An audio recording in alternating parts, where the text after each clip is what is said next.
আওয়ামী লীগের লোক আমার ফোন দিছি তো ওই সব পালাইছে বলা মানে দল দেখা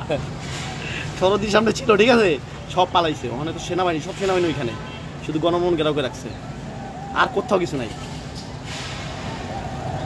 আজকে যাব ব্যাংকে টাকা দেওয়ার জন্য আজকে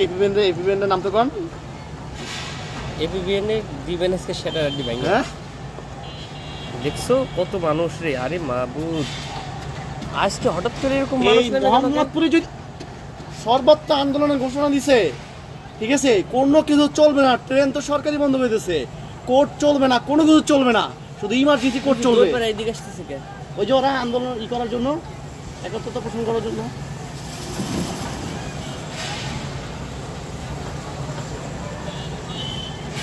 হাই হাই হুজুর নেমে গেছে মোহাম্মদপুরে যদি এই অবস্থা হয় তাহলে অন্য অন্য জায়গার কি অবস্থা সেটি তো করছে নেট তো অফ করতেছে ওখানে নেট চলতেছে তো না না যেগুলো আপলোড মূল ভিডিওতে শুধুমাত্র ই চলতেছে ডাটা অফ করে দিয়েছে হ্যাঁ অফ করে দিচ্ছে দেন আপনি চালান চলে ভাই মানে কল্পনার বাহিরে এখানে কিছু না আপনি 3 রাস্তার ওই 2 রাস্তা 3 রাস্তার মোড়ে যান এই তো মেলা মানুষ আর এখানে তো কিছু না 3 রাস্তার মোড়ে ওই পাশে আল্লাহ করিমের যান দেখতে না দল দুনিয়ার দল আপনি নিচে যাইবেন কি যাইবেন না আমি আধা ঘন্টা পরে না ভয় পাইতেছেন আপনি আরে আধা ঘন্টা পরে যাবো ভাই ভয় পাইতেছেন